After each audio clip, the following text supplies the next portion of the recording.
Well, thank you very much. This was a meeting set up very proudly by us, having to do with voter integrity and mail-in ballots and stopping the massive cheating that's gone on. And so we're going to be signing an executive order. It's, I believe it's foolproof. And maybe it'll be tested, maybe it won't. I think it's very obvious what's said. And I'll ask Will Scharf to start off, attorney, a great talent, a very brilliant young man. And if you could discuss it, and then I'm going to ask Howard Lutnick to say a few words, and then I'm going to sign it, and we'll take a couple of questions. Okay, thank you. Mr. President, as you said, you have in front of you an executive order that deals with a number of issues relating to election integrity. As you've consistently identified, two of the biggest problems we have with election integrity in this country are, one, inaccurate voter rolls that allow ineligible people to vote in various federal and state elections all over the country. And secondarily, you've consistently identified that vote by mail in this country has become rife with fraud. People returning ballots who aren't eligible to return ballots, ballots being sent to people who aren't confirmed to be eligible voters. So what this executive order is going to do is, one, we're going to take federal data. We're going to ensure that each state's election officials are provided with a comprehensive view of who the eligible voters in their jurisdiction actually are, allowing them to properly verify that everybody voting in their elections is legally able to vote. And then it orders the Postmaster General and the U.S. Postal Service to take bold new measures to verify that ballots both being sent to people are being sent to people who are eligible to vote, and then the ballots being returned or being properly returned by eligible voters only. And we believe that combined, the measures in this executive order will help secure elections in the future and ensure that the many abuses of our election system in the past aren't repeated in future elections. Right. Howard? So the fundamentals of our democracy are built on voter integrity, right? We all need it. You've said it time and time again. It's a total agreement amongst everybody. So here's the idea. The states, right, run these elections. They will, if they want to use the U.S. mail, the U.S. Postal Service, they're going to get a code, a barcode from the U.S. Postal Service, and they're going to put that on the envelope, and we will have one envelope per vote. None of this time where we have no idea, there's no observers to mail, there's no envelopes, there's no certainty.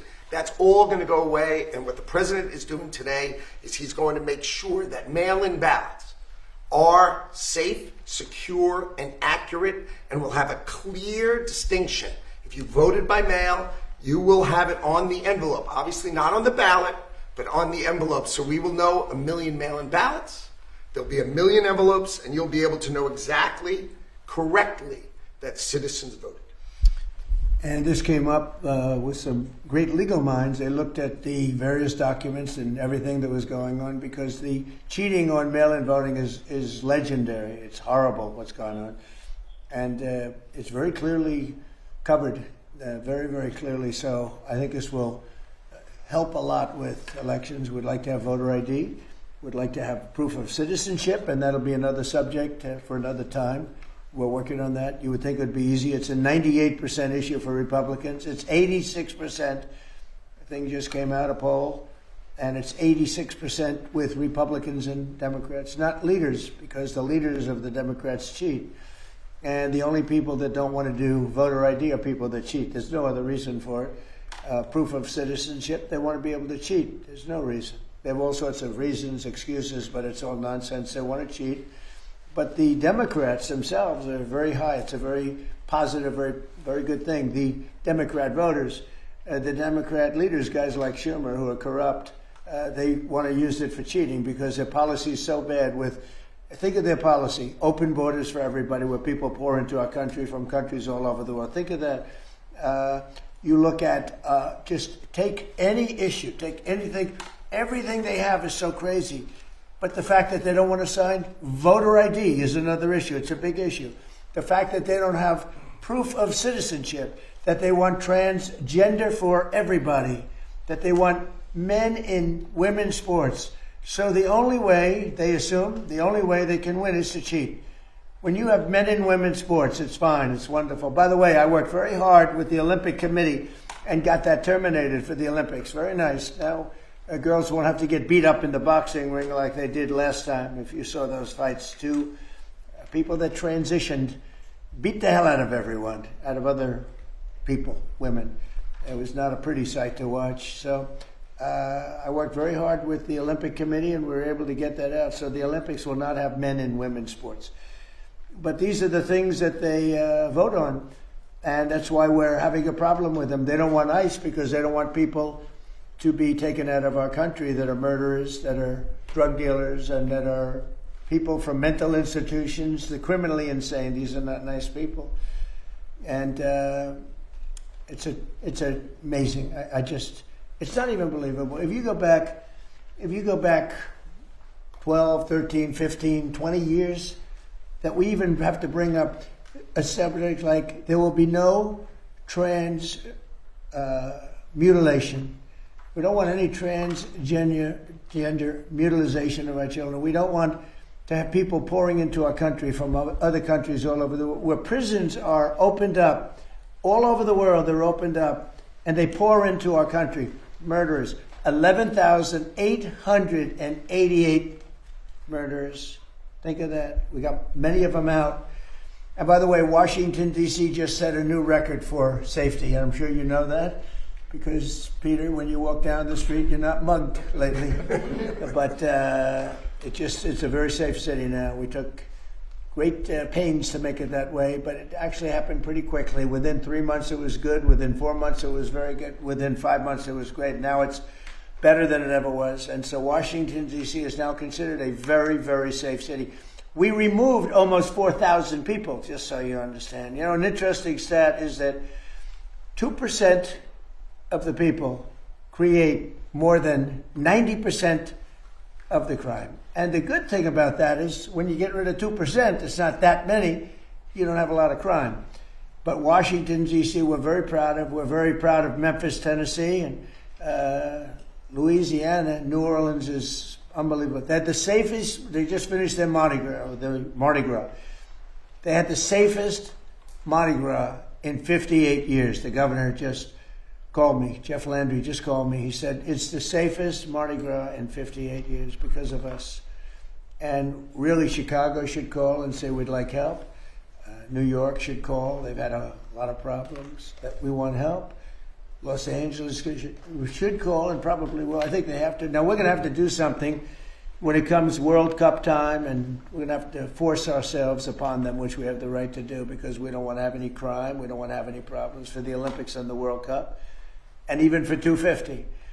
So with all of that, I'm very happy to be signing the voter integrity, and I think it's going to be really great. So if you don't mind, I will take some time and I'll make this signature absolutely perfect. So it looks very good. So far, so good.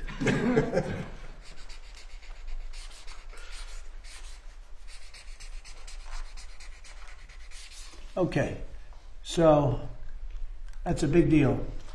Very proud of it. And I don't know how it can be challenged. You'll probably challenge it. You may find a rogue judge. You get a lot of rogue judges. Very bad people, very bad judges. But that's the only way that can be changed. And hopefully we'll win on appeal if it is. But I don't see how anybody can challenge it. I don't see how they can challenge it. And remember, it's about voter integrity. We want to have honest voting in our country. Because if you don't have honest voting, you can't have really a nation, if you want to know the truth. Howard, I'll give that to you. Do you have any questions, please? Yes, Mr. President. As you know, there's issues right now with DHS not being funded. Coast Guard is one of them, which is very important, especially for things going on in the Strait of Hormuz and here in our own country. You have the power to transfer control from the Department of Homeland Security to the Navy. Are you considering doing that? No, I have a lot of powers to do things, and we use the powers where appropriate. Sometimes you don't have to use those powers. You know, they're a little severe, and then people accuse me of being a king.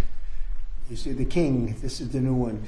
They've been trying for a long time, including 4 years where I was out of office watching how badly this country was run. But they've been trying for a long time. You know what they really are doing is they want to have people coming into our country. They want to have open borders. They want to have criminals coming into our country. They want to have people unchecked, unvetted, coming into our country that you can look at them and say, this is not good.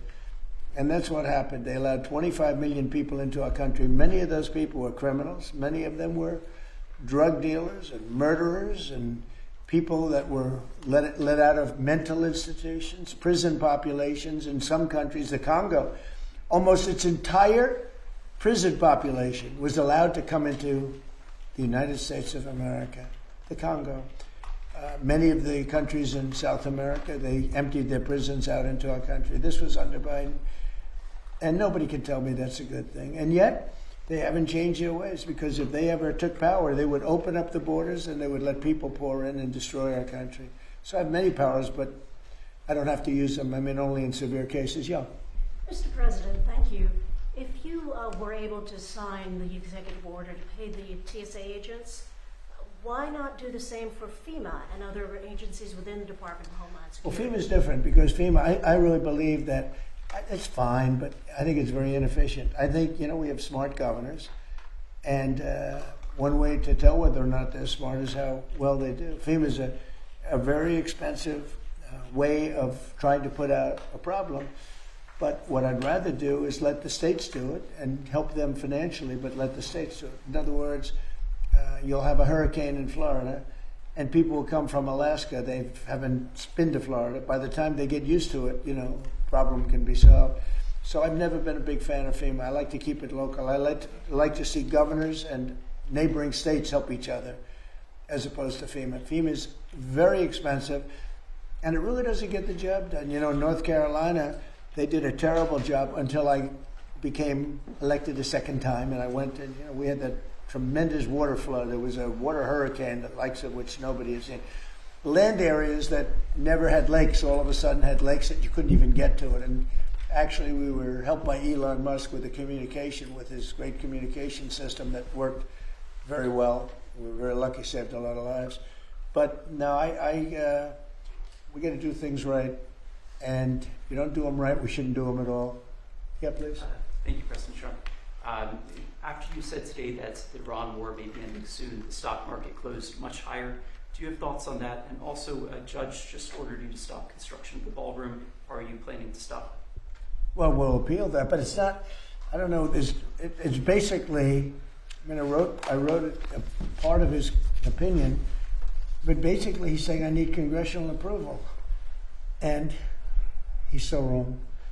This is being financed privately. It's a donation that's being given by companies, very rich people, so that for 150 years they've wanted a ballroom here. We're going to have the finest ballroom, I believe, anywhere in the world.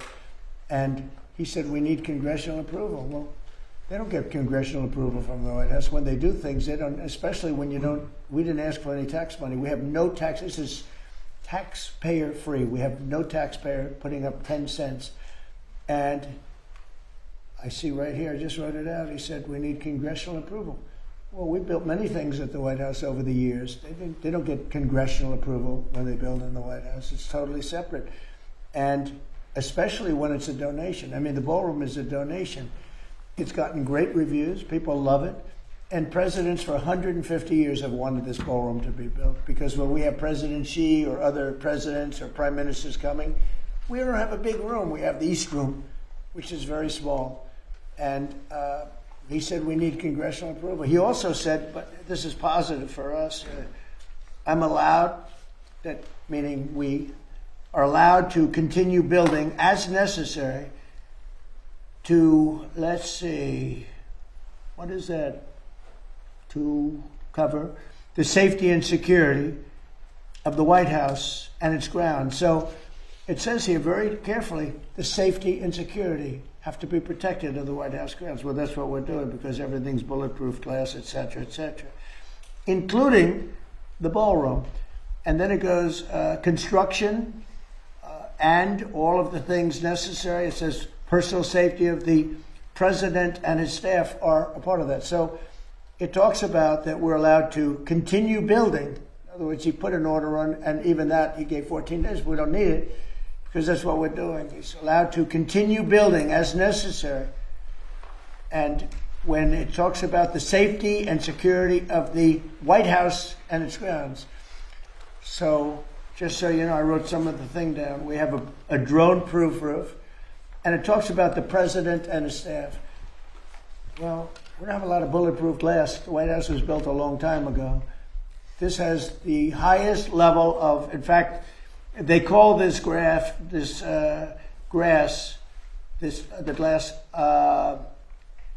it's bulletproof and it's ballistic proof. It's very thick. It's like that. And it's going 45 feet high, and every window is covered, every door is covered. The roof is drone proof. We have secure air handling systems. You know, bad things happen in the air if you have bad people. We have bio defense all over. We have secure telecommunications and communications all over. We have bomb shelters that we're building. We have a hospital and very major medical facilities that we're building. We have all of these things. So that's called, I'm allowed to continue building as necessary. So think of that, for the safety of the president. So we have all these things. So on that, we're okay. Where he's totally wrong, and he made, a statement that's fine, but I'll give you an example.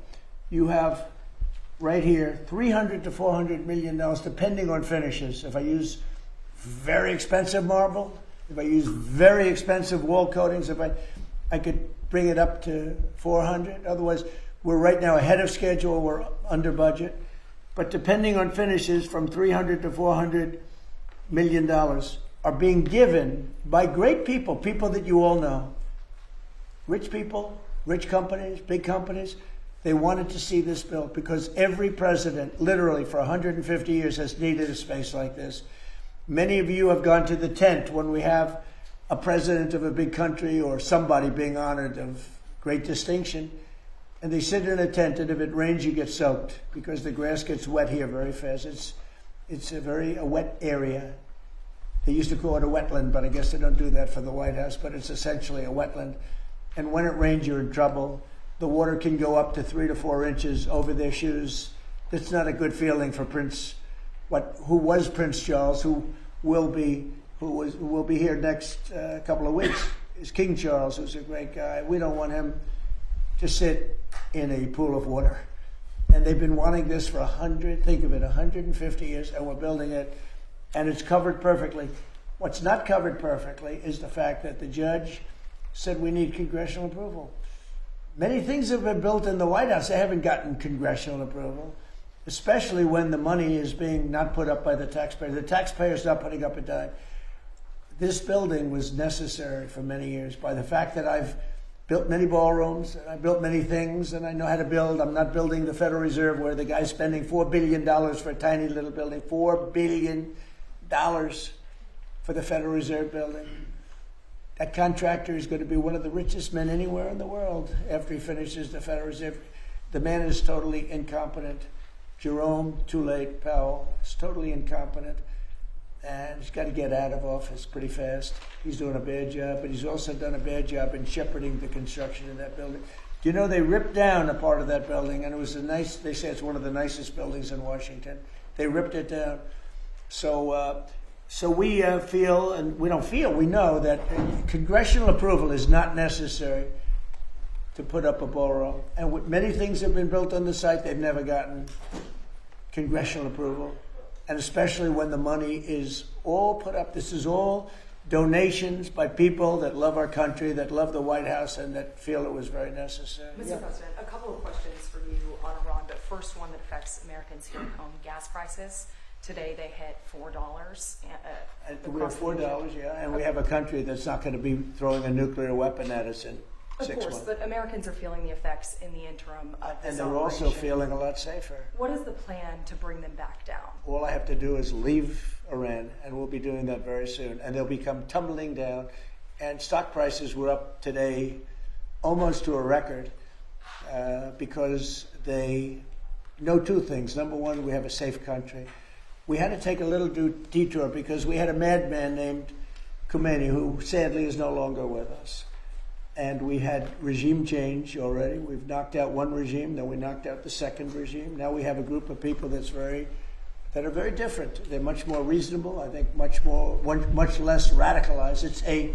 We have had regime change. We're dealing with people that are much more rational, and it's amazing what we've done. We had to make a little detour. So when the stock market broke all records just a few weeks ago, when it hit 50,000 on the Dow, 7,000 on the S&P, I said to the American people, it's time that we have to make a little detour because we have a madman that wants a nuclear weapon, and if we didn't knock him out with a B-2 bomber, we would have a nuclear weapon right now. It would have been used before today, and you may not be standing there asking that question, okay? So I think we have a country that understands that. I see CNN did a poll, and they talked about voters or MAGA voters, and my poll came out at 100%. Nobody covers that poll. They had another poll where it's at 92% approval. I think that the people understand it. We'll be leaving very soon, and if France or some other country wants to get oil or gas, they'll go up through the Strait and Hormuz Strait. They'll go right up there, and they'll be able to fend for themselves. I think it'll be very safe, actually, but we have nothing to do with that. What happens to the Strait, we're not going to have anything to do with, because these countries, China will go up and they'll fuel up their beautiful ships and they'll leave and they'll take care of themselves. There's no reason for us to do it. We hit them hard. We got rid of a lot of the radicalized lunatics along the Strait. But if they want something, but I would say that within 2 weeks, maybe 3, we're hitting them very hard. Last night we knocked out tremendous amounts of missile-making facilities. We, as you probably read or wrote, will be gone. We knocked 2 or 3 out. weeks, is that what you mean? Excuse me. Pardon me for interrupting. The U.S. will be gone or done with the war? I think with 2 or 3 weeks. Not 3 weeks. If it is We'll 3 leave weeks, because then it there's would no be reason past for us to the do this. deadline. Look, problem with the Strait, a guy can take a mine, drop it in the water, and say, "Oh, it's unsafe." It's not like you're taking out an army or you're taking out a country, or they can drop it, or you can take a machine gun from the shore and shoot a few bullets at a ship, or maybe an over-the-shoulder missile, small missiles. That's not for us. That'll be for France. That'll be for whoever's using the Strait. But I think when we leave, probably that's all cleared up. Today I heard tremendous numbers of ships were sailing through. We're negotiating with them right now. They've been, again, we have had regime change. Now, regime change was not one of the things I had as a goal. I had one goal. They will have no nuclear weapon. And that goal has been attained. They will not have nuclear weapons. But we're finishing the job, and I think within maybe 2 weeks, maybe a couple of days longer to do the job. But we want to knock out every single thing they have. Now, it's possible that we'll make a deal before that, because we'll hit bridges, and we've hit some. We'll hit some bridges. Got a couple of nice bridges in mind. But if they come to the table, that'll be good. But it doesn't matter whether they come or not. We've set them back. It'll take 15 to 20 years for them to rebuild what we've done to them. They have no Navy. They have no military. They have no Air Force. They have no telecommunications. They have no anti-aircraft systems. They have no leaders. You know, their leaders are all gone. That's why we have regime change. We have nice new leaders. Peter? Thank you, President Trump. You talked about how the ballroom needs to have a drone-proof roof. Right. There have been drone swarms flying over sensitive military installations in the U.S. over the last couple of weeks. The reports are they don't look commercial and they can't be jammed. Is this another country's military? I don't think so. We have a great system of. Do you notice that over the last 4 or 5 days you haven't seen very many drone hits, right? We have some unbelievable anti-drone weaponry that's incredible. But you want to have, like, for instance, the ballroom. We have a very powerful very steel roof with other things in it. And you want to have, if you're building a building for security, just like his judge's opinion, you have to have security for the president and his staff. You need heavy, strong ceilings. You need seriously thick, bulletproof, ballistic glass. And we have that. Other buildings don't. You know, fairly modern buildings don't have that. They have roofs that are weak and they have regular glass windows. There was this incident down at Barksdale, though, where apparently a whole swarm of drones for a couple hours was over the flight line. There's a lot of really important planes down there. Yeah. How concerned are you that this is some Well, I'm not other country concerned. just Yeah. scoping out? Yeah, where I we know have all about our it. stuff? They've checked that out and they've gotten to the bottom of it.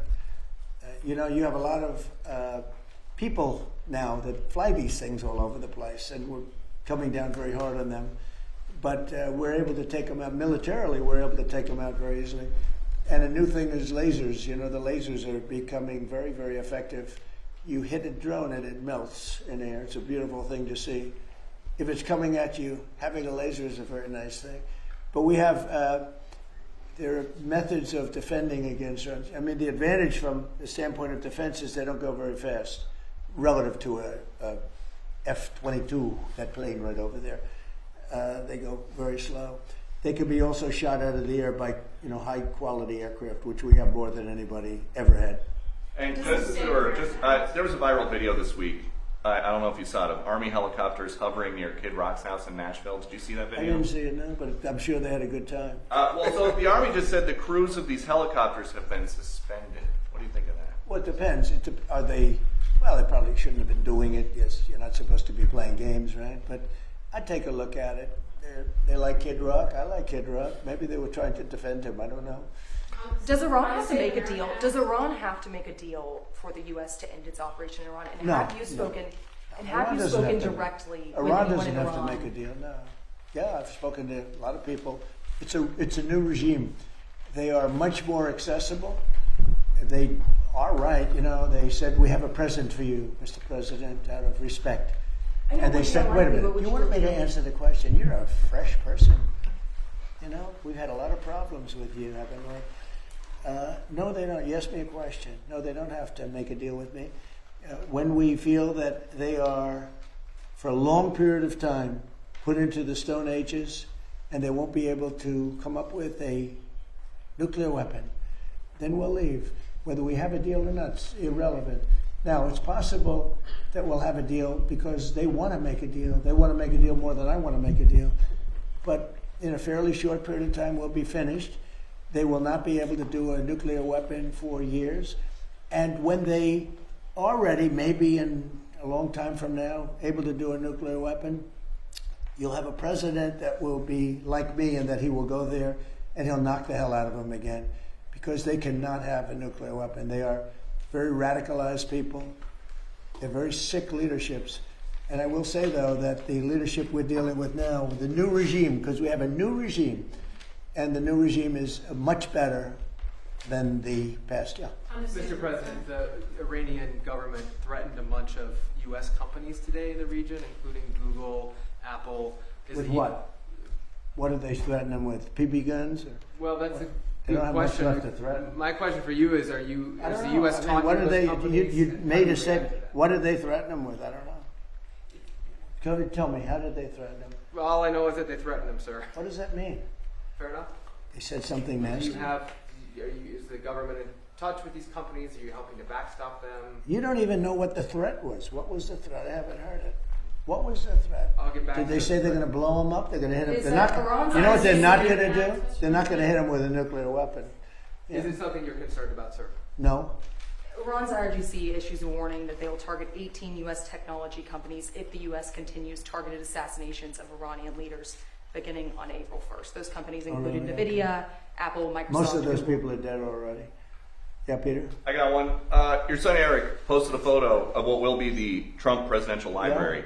It's a huge skyscraper. Is Miami.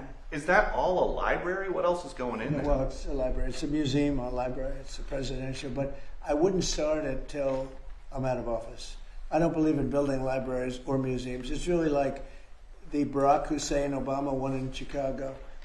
In not a good location, and it's a very unattractive building that's seriously late and seriously over budget.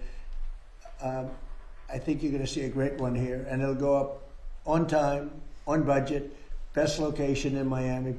They say it's the best block in Miami, and the state Will worked people live with us. there? Will people live in the floors? No, it's going to be most likely a hotel. You know, this concept could be office, but it's most likely going to be a hotel with a beautiful building underneath. And a 747 Air Force One in the lobby. It's just going to be a trick.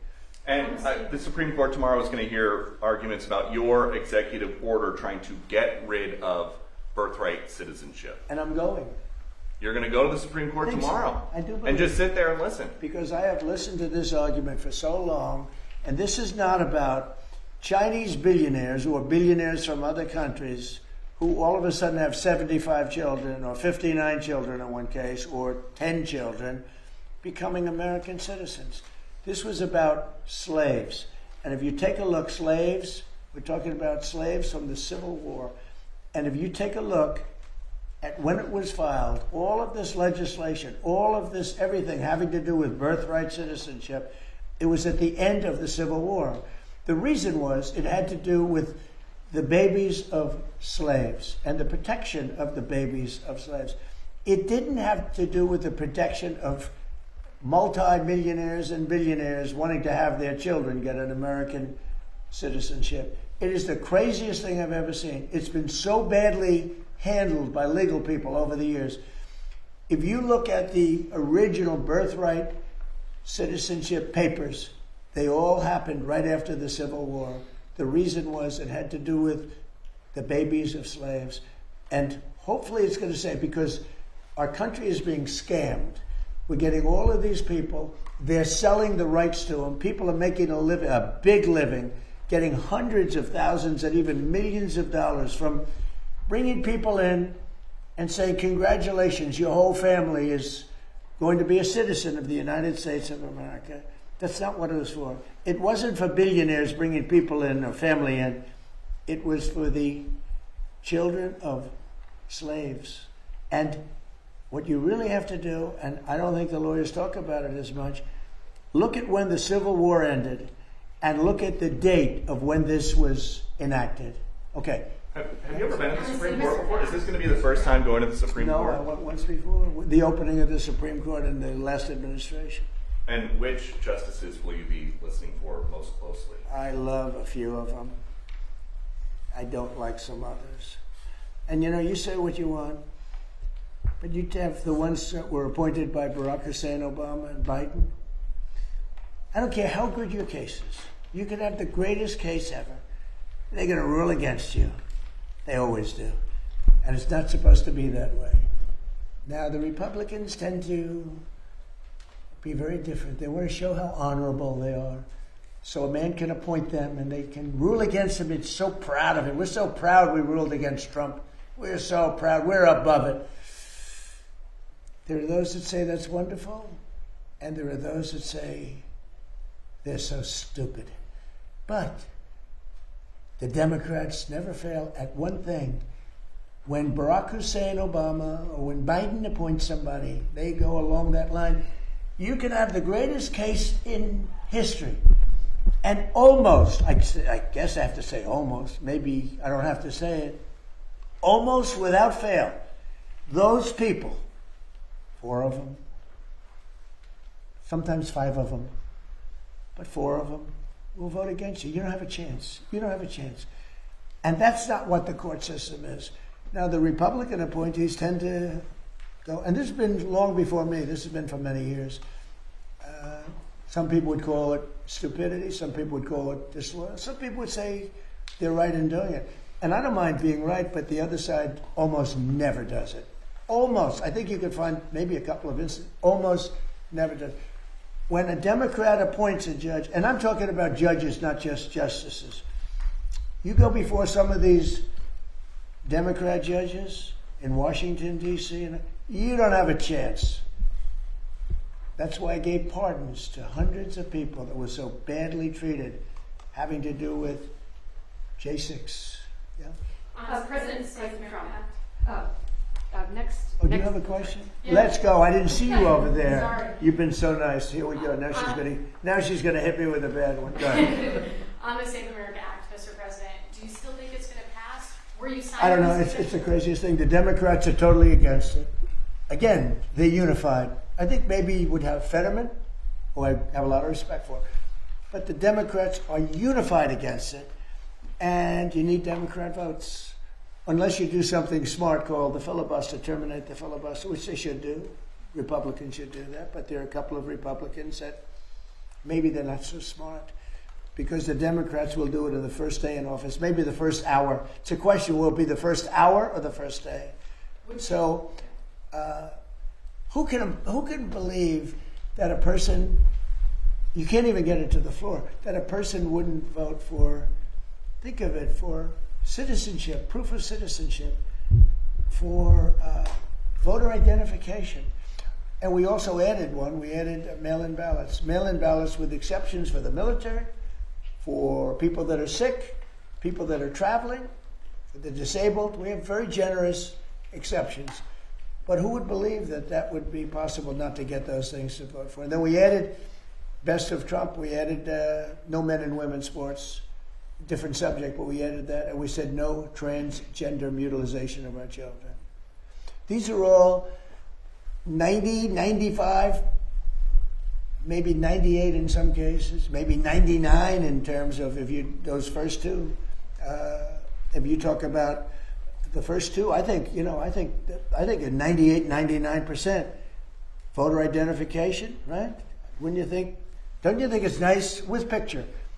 Wouldn't you think it's nice when the Democrats had their convention? I remember it so well. You had to have identification to get into the arena, and they had a card that was bigger than most of their chests, and it had everything. It had their picture. And if you didn't have that card, they threw you away. In New York City recently, we had a big snowstorm. Mayor Mandemi he called out for people to shovel snow, but you had to give identification with picture. If you didn't have, and it wasn't one identification, you had to have two. So to shovel snow in New York City, you need identification, double with picture. But to vote, which is maybe our most cherished thing, you don't need. They don't want voter ID, the Democrats, because they want to cheat. The problem is we need their votes. In order to get it, you need their votes. And look, they know their policy is so bad. They know that if they gave those votes, they might never win another election. So they're fighting like hell. They're actually fighting for their survival, because their policy, the Republicans have great policy, smart policy, strong borders, low interest rates, low taxes. We just gave you the largest tax cut in history. All these great policies, we want a strong military. Look at our military. We have the strongest military. Look what happened in Venezuela. It was so incredible. People said the greatest military maneuver they've ever seen. Look what's happening in Iran. We're totally unchecked. Everything's been bombed out. They have no anti-aircraft protection. They have no nothing. They don't have anything. Look at our military. The Democrats don't want that. And when I read the fake New York Times, you take a look at it, it's like, oh, they're putting up a good fight. They're not putting up a fight. They're not even shooting at us, okay? We have planes are just ruling the sky. We have airplanes. Those two. We have airplanes. Nice, right? Lincoln with a little modern touch. The great Benjamin Franklin with a little modern touch. But think of it. They are roaming the skies over Tehran. They're not even being shot at because their equipment's been totally decimated. They have nothing to shoot. They have no Navy. They have no anything. And just think about this. They have no Navy. They have no military. They have no nothing. They're losing. They admit they're losing. They're begging to make a deal. And if you read the fake New York Times, a corrupt newspaper, where I'm suing them and I think I should do very well, but you would almost think, who's winning? It's so fraudulent. But just to finish up with the New York Times, if you read the New York Times prior to my election victory, including the first one, and the second one too, I won 3 times. I won 3 times convincingly. But let's go to the third victory. If you read the New York Times, you would say, oh, Trump's going to lose. But I won in a landslide. I won the popular vote. I won the Electoral College in a massive number, right? Massive. I won the counties, 86% of the counties I won. All of these different things. Winning the popular vote for a Republican is pretty amazing. But if you read the New York Times for months and months and months, you were hearing, oh, Trump, he's doing so badly. We have to straighten out our media. The reason their circulation is way down, the New York Times circulation, has gone way down. Washington Post is almost extinct. The papers that are being dishonest, papers generally, people don't believe the media. And to finish, I got 93% bad publicity. Some people say 97, but between 93 and 97. A person that gets 97% of bad stories, maybe Caroline's doing a poor job, I don't know. She's my representative. You're doing a terrible job. Should we keep her? I think we'll keep her. But I get 93 to 97% bad press, fake press, all fake. I won in a landslide. When you get 93 to 97 bad stories, bad press, and you win in a landslide, you know what that says? People don't believe the press. And when people don't believe the press, that's a very bad thing for our country. And when you look at, let's say, the New York Times or the Washington Post, the stories are so fake. Wall Street Journal, too, a lot of bad stories. I don't know what happened to them, but they're bad. Their circulation went way down. Wall Street Journal, I don't know if you saw the numbers that came out yesterday. New York Times, way down. Wall Street Journal, way down. Washington Post, #1, way down. Because people don't believe them anymore. And until they get, it's not the paper, it's not the big, it's that they have no credibility anymore, which is a very sad thing for our country. Thank you very much. Are you everybody. considering